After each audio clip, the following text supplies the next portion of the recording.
ಬುದ್ಧಿವಂತಿಕೆ ಹಲ್ಲು ಅಂದ್ರೆ ಹಲ್ಲಲ್ಲಿ ಬುದ್ಧಿ ಇರುತ್ತೆ ಅಂತಂದ್ರೆ ಹೇಗೆ ಅದು ಯಾವ ತರ ಏನಕ್ಕೆ ಆ ತರ ಆಗತ್ತೆ? ಬಾಯಲ್ಲಿ ನೋವೇ ಇರೋದಿಲ್ಲ. ಈ ಬುದ್ಧಿವಂತಿಕೆ ನೋವು ಬರೋ ತನಕ ಯಾಕೆ ಡಾಕ್ಟರ್ ಹತ್ರ ಹೋಗ್ಬೇಕು ಅಂತ ಬಿಟ್ಬಿಡ್ತೀವಿ. ವಿಸ್ಡಮ್ ಟೂತ್ ಏನು?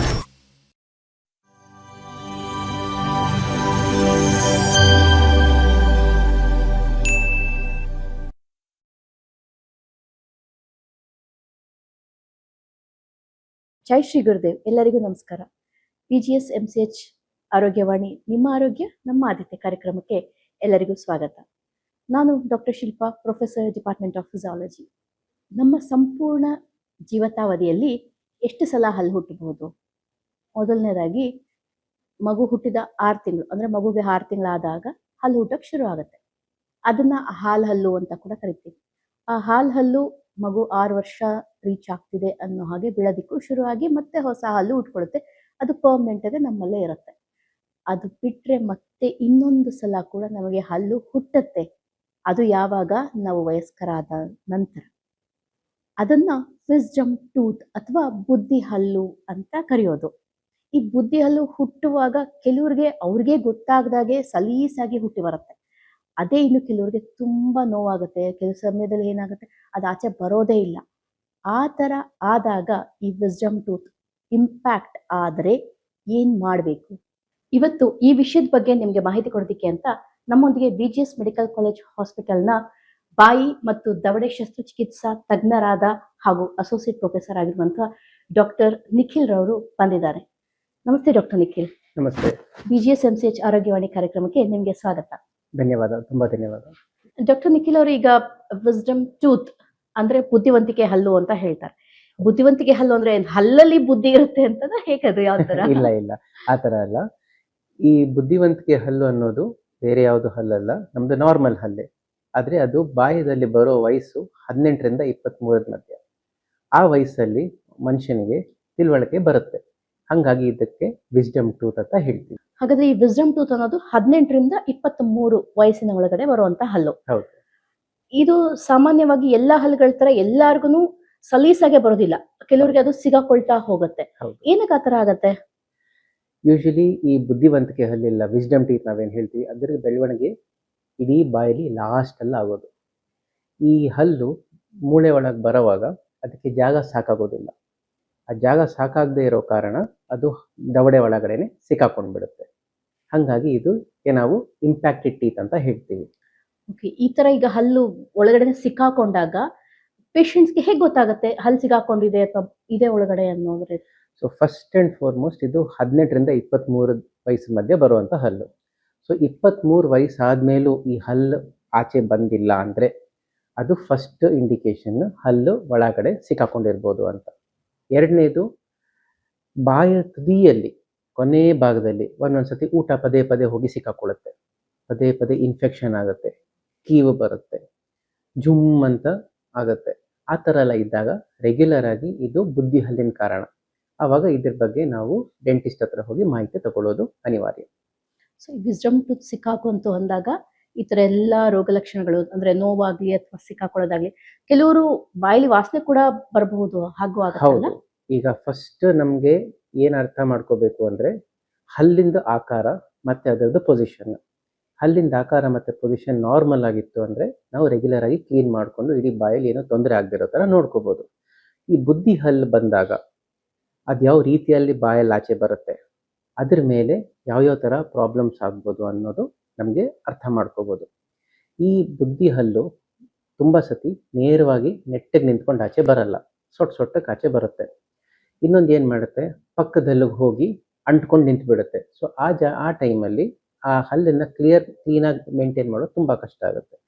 ಸೊ ಈ ಬುದ್ಧಿವಂತಿಗೆ ಹಲ್ಲೇನೆ ಉಳುಕಾಗ್ಬೋದು, ಅದ್ರ ಮುಂದೆ ಹಲ್ಲು ಉಳುಕಾಗ್ಬೋದು, ಅದ್ರ ಸುತ್ತು ಮಸೂಡೆಯಲ್ಲಿ ಇನ್ಫೆಕ್ಷನ್ ಆಗ್ಬೋದು, ಅದ್ರ ಸುತ್ತು ಪದೇ ಪದೇ ನೋವು ಆಗ್ತಾ ಹೋಗ್ಬೋದು. ಸೊ ಇಂಥ ರೀತಿಯಲ್ಲಿದ್ದಾಗ ನಾವು ಈ ಬುದ್ಧಿ ಹಲ್ಲಿಗೆ ಚಿಕಿತ್ಸೆ ತಗೋಬೇಕಾಗುತ್ತೆ. ಈಗ ಈ ತರ ನೋವೆಲ್ಲ ಇತ್ತು ಅಂದ್ರೆ ಸಾಮಾನ್ಯವಾಗಿ ನಮ್ಗೆ ಏನೇ ಆಗ್ಲಿ, ಬಾಯಿ ನೋವು, ಹಲ್ಲು ನೋವು, ಊದ್ಕೊಂಡಿದ್ದು ಏನೇ ಆದ್ರೂ ಡಾಕ್ಟರ್ ಹತ್ರ ಹೋಗ್ತೀವಿ, ಡೆಂಟಿಸ್ಟ್ ಹತ್ರ ಹೋಗಿ ಚೆಕ್ ಮಾಡಿಸ್ಕೊಂತೀವಿ. ಹೌದು. ನೋವೇ ಇರೋದಿಲ್ಲ. ಅವಾಗ ಹೇಗ್ ಗೊತ್ತಾಗುತ್ತೆ ಈಗ ಇಂಪ್ಯಾಕ್ಟ್ ಆಗಿದೆಯೋ ಹಲ್ಲು ಇಲ್ವೋ? ಹೇಗೆ ಗೊತ್ತಾಗ್ಬೋದು? ನೀವು ಕೇಳಿದ್ದು ಪ್ರಶ್ನೆ ತುಂಬಾ ಸಹಜ. ಈಗ ನಮ್ಮ ಪ್ರಾಕ್ಟೀಸಲ್ಲಿ ತುಂಬ ಜನಕ್ಕೆ ಬುದ್ಧಿ ಹಲ್ಲು ಇರುತ್ತೆ, ಆದರೆ ಅದಕ್ಕೆ ಏನು ತೊಂದರೆ ಇರಲ್ಲ. ಆದರೆ ತೊಂದರೆ ಇಲ್ಲ ಅಂದರೆ ಕಾಯಿಲೆ ಇಲ್ಲ ಅಂತ ಅರ್ಥ ಇರಲ್ಲ. ತುಂಬ ಸತಿ ಏನಾಗುತ್ತೆ, ಆ ಹಲ್ಲಿನ ಸುತ್ತು ಮೂಳೆನಲ್ಲಿ ಇನ್ಫೆಕ್ಷನ್ ಬರೋಕ್ಕೆ ಸ್ಟಾರ್ಟ್ ಆಗುತ್ತೆ. ಪದೇ ಪದೇ ಅಲ್ಲಿ ಊಟ ಸಿಕ್ಕಾಕೊಳ್ಳೋ ಚಾನ್ಸಸ್ ಇರುತ್ತೆ. ನಿಮಗೇನೆ ಅಲ್ಲಿ ಏನೋ ತೊಂದರೆ ಇದೆ, ಆದರೆ ನೋವು ಬರೋ ತನಕ ಯಾಕೆ ಡಾಕ್ಟರ್ ಹತ್ರ ಹೋಗಬೇಕು ಅಂತ ಬಿಟ್ಬಿಡ್ತೀವಿ. ಅದಕ್ಕೆ ಈ ಥರ ತೊಂದರೆ ಇದ್ದಾಗ ಫಸ್ಟ್ ನಾವು ಡೆಂಟಿಸ್ಟ್ ಹತ್ರ ಹೋಗಿ ಒಂದ್ಸತಿ ಚೆಕಪ್ ಮಾಡಿಸ್ಕೊಳ್ಳೋದು ಅನಿವಾರ್ಯ. ಸೊ ಹಾಗಾದ್ರೆ ನೀವು ಹೇಳೋ ಪ್ರಕಾರ 18 ಇಂದ 23 ವಯಸ್ಸಿನ ಒಳಗಡೆ ಹೌದು. ನಾವು ಆದಷ್ಟು ನಮ್ಮ ಹಲ್ಲುಗಳನ್ನ ಪರೀಕ್ಷೆ ಫಸ್ಟ್ ಸೆಲ್ಫ್ ಆಗಿ ಅಟ್ಲೀಸ್ಟ್ ಮಾಡ್ಕೊಳ್ತಾ ಹೋಗ್ಬೇಕು. ಹೌದು, ಹಾಗಾದ್ರೆ 32 ಹಲ್ಲು ಇದೆಯಾ ಇಲ್ವಾ ಅಂತ ಪರೀಕ್ಷೆ ಮಾಡ್ಕೋಬೇಕು ಅಂತ ಹೇಳ್ತೀರಾ? ಖಂಡಿತ ಖಂಡಿತ. ಅಂದರೆ ನಾವೇನು ಮಾಡ್ತೀವಿ, ಈಗ ನಾವು ಡೆಂಟಿಸ್ಟ್ ಹತ್ರ ಯಾವಾಗಲೂ ಹೋಗೋದು ಯಾವಾಗ ಅಂದರೆ ನೋವಿದ್ದಾಗ ಮಾತ್ರ. ಆದರೆ ನೋವು ಬರೋ ತನಕ ನಾವು ವೇಟ್ ಮಾಡಬೇಕಾಗಿಲ್ಲ. ನಾವು ಡೆಂಟಿಸ್ಟ್ ಹತ್ರ ಹೋದರೆ ಅವ್ರು ಒಂದು ಸಾಧಾರಣ ಎಕ್ಸ್ರೇ ಇಲ್ಲ OPG ಅಂತ ಒಂದು ಎಕ್ಸ್ರೇ ತೆಗೆಸ್ತಾರೆ. ಅದರಲ್ಲಿ ಇಡೀ ದವಡೆಯಲ್ಲಿ ಎಷ್ಟು ಹಲ್ಲಿದೆ, ಯಾವ ಹಲ್ಲು ಯಾವ ಬೆಳವಣಿಗೆ ಸ್ಟೇಜಸ್ಸಲ್ಲಿದೆ ಎಲ್ಲನೂ ನಮಗೆ ಗೊತ್ತಾಗುತ್ತೆ. ಅದರಲ್ಲೂ ಮುಖ್ಯವಾಗಿ ಬುದ್ಧಿ ಹಲ್ಲು ಬಗ್ಗೆ ಫುಲ್ ಮಾಹಿತಿ ನಮಗೆ ಈ ಥರ ಎಕ್ಸ್ರೇಯಲ್ಲಿ ಸಿಗುತ್ತೆ. ಅದು ಕಾಮನ್ ಎಕ್ಸ್ರೇ, ಎಲ್ಲ ಕಡೆ ಸಿಗುತ್ತೆ. ಅದು ಒಂದೇ ಎಕ್ಸ್ರೇಲಿ ನಮಗೆ ಅದ್ರ ಬಗ್ಗೆ ಎಲ್ಲನೂ ಮಾಹಿತಿ ಸಿಕ್ಬಿಡುತ್ತೆ. ಈಗ ನೀವು ಎಕ್ಸ್ರೇ ಮಾಡಿದ್ರಿ, ಚೆಕಪ್ ಮಾಡಿದ್ರಿ, ಹಲ್ಲೇ ದವಡೆನಲ್ಲೇ ಸಿಕ್ಕಾಕೊಂಡಿದೆ ಅಂತ ಗೊತ್ತಾಗುತ್ತೆ. ನೆಕ್ಸ್ಟ್ ಏನು? ಈಗ ಯಾವ ವಯಸ್ಸಲ್ಲಿ ನಾವು ಇದನ್ನ ಕಂಡು ಹಿಡಿತೀವೋ ಅದ್ರ ಮೇಲೆ ತುಂಬ ನಮ್ಮದು ಟ್ರೀಟ್ಮೆಂಟ್ ಪ್ಲ್ಯಾನ್ ಡಿಸೈಡ್ ಆಗುತ್ತೆ. ಈಗ ನಾವು ಕಡಿಮೆ ವಯಸ್ಸಲ್ಲೇ ಇದನ್ನ ಕಂಡು ಹಿಡಿದ್ವಿ, ಆವಾಗ ಅನಿವಾರ್ಯವಾಗಿ ಇದು ಮುಂದೆ ತೊಂದರೆ ಕೊಡೋ ಸಾಧ್ಯತೆ ಜಾಸ್ತಿ ಇದ್ದಾಗ ನಾವು ಆ ಹಲ್ಲನ್ನು ಮುಂದೆ ಹೋಗಿ ತೆಗೆಯೋದು ಅನಿವಾರ್ಯ ಆಗುತ್ತೆ. ಈಗ 45-50 ವಯಸ್ಸಾಯಿತು, ಇಷ್ಟು ವರ್ಷ ನನಗೇನು ತೊಂದರೆನೇ ಇರಲಿಲ್ಲ ಡಾಕ್ಟ್ರೇ, ಯಾಕೆ ನಾವು ಹಲ್ಲು ತೆಗೆಸ್ಬೇಕು ಅಂತ ತುಂಬ ಜನ ಪ್ರಶ್ನೆ ಕೇಳ್ತಾರೆ. ಇಂಥ ಪರಿಸ್ಥಿತಿಯಲ್ಲಿ ಏನಾಗುತ್ತೆ, ವಯಸ್ಸಾಗ್ತಾ ಮೂಳೆ ಗಟ್ಟಿ ಆಗ್ತಾ ಹೋಗುತ್ತೆ, ಆ ಹಲ್ಲಿಂದ ಬೇರು ಉದ್ದ ಬೆಳೀತಾ ಹೋಗುತ್ತೆ. ಆ ಪರಿಸ್ಥಿತಿಯಲ್ಲಿ ನಾವು ಹಲ್ಲು ತೆಗೆಯುವಾಗ ರಿಕವರಿ ಮತ್ತು ಅಕ್ಕಪಕ್ಕ ಸ್ಟ್ರಕ್ಚರ್ಸ್ಗೆ ಡ್ಯಾಮೇಜ್ ಆಗೋ ಚಾನ್ಸಸ್ಸು ಜಾಸ್ತಿ ಇರುತ್ತೆ. ಆ ಟೈಮಲ್ಲಿ ನಾವು ರೆಗ್ಯುಲರ್ ಆಗಿ ಫಾಲೋ ಅಪ್ ಮಾಡಿಕೊಂಡು ಆ ಹಲ್ಲದ್ದು ಏನು ತೊಂದರೆ ಇಲ್ಲ ಅಂತ ಕನ್ಫರ್ಮ್ ಮಾಡ್ಕೋಬೇಕು. ಎದುರುಗಡೆ ಹಲ್ಲಲ್ಲಿ ಉಳುಕು ಬಂತು, ಇಲ್ಲ ಮೇಲ್ಗಡೆ ವಸಡಲ್ಲಿ ಇನ್ಫೆಕ್ಷನ್ ಪದೇ ಆಗ್ತಾ ಹೋಯಿತು, ಕಂಟಿನ್ಯೂಸ್ ಆಗಿ ನೋವು ಬರ್ತಾ ಹೋಯಿತು ಅಂದಾಗ ನಾವು ಅನಿವಾರ್ಯವಾಗಿ ಈ ಹಲ್ಲನ್ನು ತೆಗೆಯೋ ಪರಿಸ್ಥಿತಿ ಬರುತ್ತೆ. ಸೊ ಈಗ ಹಲ್ಲು ಸಿಕ್ಕಾಕೊಂಡಿದೆ ಅಂದ ಮಾತ್ರಕ್ಕೆ ಎಲ್ಲಾರ್ಗೂ ಒಂದೇ ತರ ಟ್ರೀಟ್ಮೆಂಟ್ ಅಲ್ಲ. ಕೆಲವ್ರಿಗೆ ನೀವು ತೆಗಿಬೇಕಾಗತ್ತೆ, ಅವ್ರ ಕಂಡೀಷನ್, ಅವ್ರ ವಯಸ್ಸು, ಹಲ್ಲು ಯಾವ ಸ್ಥಿತಿನಲ್ಲಿ ಇದೆ ಪ್ರತಿಯೊಂದು ನೋಡಿ ನೀವು ಡಿಸೈಡ್ ಮಾಡಿ ಏನ್ ಮಾಡ್ಬೇಕು ಅಂತ ಹೇಳ್ತೀರಾ? ಹೌದು, ಯಾಕೆಂದ್ರೆ ನಾವು ಇಂಗ್ಲಿಷಲ್ಲಿ ಒನ್ ಸೈಜ್ ಫಿಟ್ಸ್ ಆಲ್ ಅನ್ನೋದು ನಾವು ಇದರಲ್ಲಿ ಮಾಡಕ್ ಆಗಲ್ಲ. ಅದೇ ಒಂದೊಂದು ಹಲ್ಲುನು ಒಂದು ಆಕಾರವಾಗಿರುತ್ತೆ, ಒಂದು ಸ್ಟೇಜ್ ಆಫ್ ಡೆವಲಪ್ಮೆಂಟ್ ಅಲ್ಲಿ ಇರುತ್ತೆ, ಆ ಪೇಷಂಟ್ ಬೇರೆ ಪರಿಸ್ಥಿತಿಗಳಿರುತ್ತೆ, ಅದನ್ನೆಲ್ಲ ನಾವು ಅರ್ಥ ಮಾಡ್ಕೊಂಡು ಒಂದು ಟ್ರೀಟ್ಮೆಂಟ್ ಪ್ಲಾನ್ ಕೊಡ್ಬೇಕಾಗುತ್ತೆ. ಹಾಗಾದ್ರೆ ಸ್ಪಷ್ಟವಾಗಿ ಹೇಳಿದೀರಾ, ನಿಧಾನವೇ ಪ್ರಧಾನ ಅನ್ನೋದು ಇಲ್ಲಿಗೆ ಖಂಡಿತ ನಾವು ಅಳವಡಿಸಕ್ ಆಗೋದಿಲ್ಲ. ನೋವು ಬಂದ ತಕ್ಷಣ ಇಮಿಡಿಯೇಟ್ ಆಗಿ ನಿಮ್ಮ ಹತ್ರ ಬಂದು ತೋರಿಸ್ಕೊಂಡು ಟ್ರೀಟ್ಮೆಂಟ್ ತಗೋಬೇಕಾಗುತ್ತೆ. ಈ ತರ ಹಲ್ಲು ಸಿಕ್ಕಾಕೊಂಡಿದೆ ಅಂದಾಗ ಅವರ ಸ್ಥಿತಿ ನೋಡಿ ಹಲ್ಲು ತೆಗಿಬೇಕಾಗತ್ತೆ ಅಂತ ಡಿಸೈಡ್ ಮಾಡ್ತಾರೆ. ಈ ಹಲ್ಲು ತೆಗಿಯೋದ್ ಬಿಟ್ಟು ಬೇರೆ ಇನ್ನೇನಾದ್ರೂ ಟ್ರೀಟ್ಮೆಂಟ್ ಇದೆಯಾ ಇದಕ್ಕೆ? ಈಗ ನಾವು ಎಕ್ಸ್ರೇ ತಗೊಂಡಾಗ ಹಲ್ಲು ಸುತ್ತ ಏನಾದ್ರೂ ತೊಂದರೆ ಇದೆಯಾ ಅಂತ ಫಸ್ಟ್ ನಾವು ನೋಡ್ತೀವಿ. ಬರೀ ಅಲ್ಲಿ ಪದೇ ಊಟ ಸಿಕ್ಕಾಕೊಳ್ತಾ ಇದೆ ಅಂದ್ರೆ ಬರೀ ಕ್ಲೀನಿಂಗ್ ಮಾಡಿ ರೆಗ್ಯುಲರ್ ಫಾಲೋ ಅಪ್ಸ್ ಅಲ್ಲಿ ನಾವು ಮೇಂಟೈನ್ ಮಾಡೋ ಪ್ರಯತ್ನ ಮಾಡ್ತೀವಿ. ಆದ್ರೆ ಪದೇ ಈ ತೊಂದರೆ ಬರ್ತಾ ಹೋಯ್ತು ಅಂದ್ರೆ ನಾವು ಅನಿವಾರ್ಯವಾಗಿ ಹಲ್ಲನ್ನ ತೆಗಿಲೇಬೇಕಾಗುತ್ತೆ. ಈಗ ಹಲ್ಲು ತೆಗೆಸ್ಕೋಬೇಕು ಅಂದ್ರೆ ಈಗ ಡೆಂಟಿಸ್ಟ್ ಹತ್ರ ಹೋಗಕ್ಕೆ ಹೆದರ್ಕೊಂತೀವಿ. ಹೌದು. ಈ ಹಲ್ಲು ತೆಗೆಸ್ಕೊಳ್ಳೋದು ಎಷ್ಟು ಸುಲಭ ಅಥವಾ ಎಷ್ಟು ಕಷ್ಟ? ಸುಲಭವಂತೂ ಅಲ್ಲ, ಯಾಕೆಂದ್ರೆ ಮುಂಚೆಯಿಂದಾನೇ ನಾವು ನೋಡಿದ್ದೀವಿ, ಇದು ಬುದ್ಧಿವಂತಿಕೆ ಹಲ್ಲು, ವಿಸ್ಡಮ್ ಟೀತ್. ನಾರ್ಮಲ್ ಆಕಾರದಲ್ಲಿ ನಾರ್ಮಲ್ ಪೊಸಿಷನ್ ಅಲ್ಲಿ ಇದು ಬರಲ್ಲ. ಯಾಕೆ ಬರಲ್ಲ ಅಂದ್ರೆ ಅದಕ್ಕೆ ದವಡೆ ಒಳಗೆ ಬರಕ್ಕೆ ಜಾಗ ಇಲ್ಲ. ಅದೇ ಕಾನ್ಸೆಪ್ಟ್ ನಾವು ತೆಗೆಯುವಾಗಲೂ ಅಪ್ಲೈ ಮಾಡಬೇಕಾಗುತ್ತೆ. ನಮಗೆ ಹಲ್ಲಲ್ಲಿಂದ ತೆಗಿಯೋಕ್ಕೆ ಜಾಗ ಸಿಗೋದಿಲ್ಲ, ಹಾಗಾಗಿ ನಾವು ಆ ಜಾಗ ಮಾಡ್ಕೋಬೇಕಾಗುತ್ತೆ.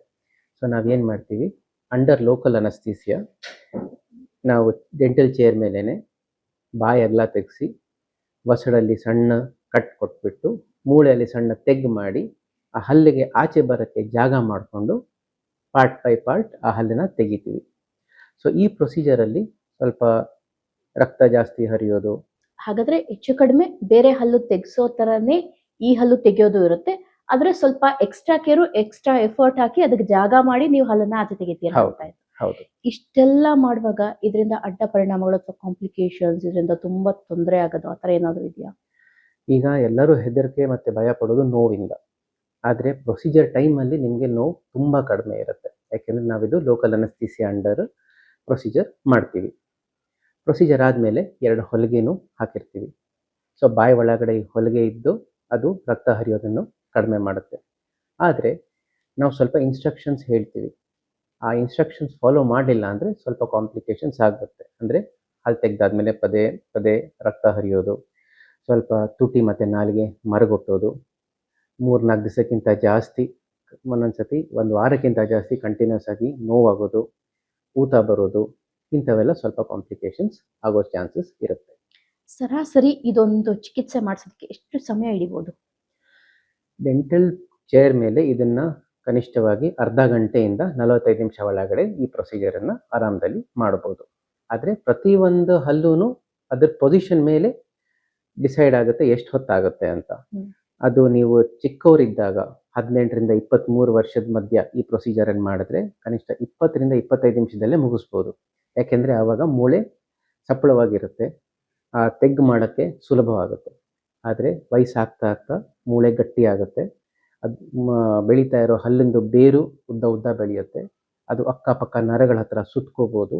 ಆ ಥರ ಇದ್ದಾಗ ಈ ಪ್ರೊಸೀಜರು ಸ್ವಲ್ಪ ಟೈಮ್ ಜಾಸ್ತಿ ತಗೋಬೋದು. ನೀವು ಕ್ಲಿಯರ್ ಆಗಿ ಹೇಳಿದ್ರಿ, ಇಂಜೆಕ್ಷನ್ ಅಂದ್ರೆ ಅನಸ್ತೇಷಿಯಾ, ಲೋಕಲ್ ಅನಸ್ತೇಷಿಯಾ, ಆ ಜಾಗನ ಮರಗಟ್ಟಿಸಿ ಆಪರೇಷನ್ ಅಂದ್ರೆ ಆ ಹಲ್ಲನ್ನ ತೆಗಿತೀವಿ. ಹೌದು, ಅವಾಗ ನೋವು ಅನ್ನೋದಷ್ಟು ಕಾಣಿಸ್ಕೊಳ್ಳೋದಿಲ್ಲ. ಹೌದು. ಆಪರೇಷನ್ ಅಥವಾ ಹಲ್ಲು ತೆಗೆದ ಆದ್ಮೇಲೆ ಎಷ್ಟು ದಿನ ನೋವು ಅನುಭವಿಸ್ಬೇಕಾಗ್ಬೋದು? ಸೊ ಯೂಶಲಿ ಈ ಅನಸ್ತೇಸಿಯಾ ಅನ್ನೋದು 2 ಗಂಟೆ ತನಕ ನಿಮಗೆ ತುಟಿ ಮತ್ತು ನಾಲಿಗೆ ಮರಗಟ್ಟಿಸುತ್ತೆ. ಆದರೆ ನೋವು ಸಾಧಾರಣ 3-4 ದಿವಸವರೆಗೂ ಇರುತ್ತೆ. ಅದಕ್ಕೆ ನಾವು ನಿಮಗೆ ನೋವಿಂದು ಟ್ಯಾಬ್ಲೆಟ್, ಆ್ಯಂಟಿಬಯೋಟಿಕ್ ಟ್ಯಾಬ್ಲೆಟು ಎಲ್ಲ ಕೊಟ್ಟಿರ್ತೀವಿ. ಹಾಗಾಗಿ ನೋವು ಇರುತ್ತೆ, ಇರೋದಿಲ್ಲ ಅಂತ ಹೇಳೋದಿಲ್ಲ, ಬಟ್ ಅದನ್ನು ತಡ್ಕೋಬೋದು. ಆಮೇಲೆ ಸ್ವಲ್ಪ ಊತ ಒಂದು 3-4 ದಿವಸ ಇರುತ್ತೆ.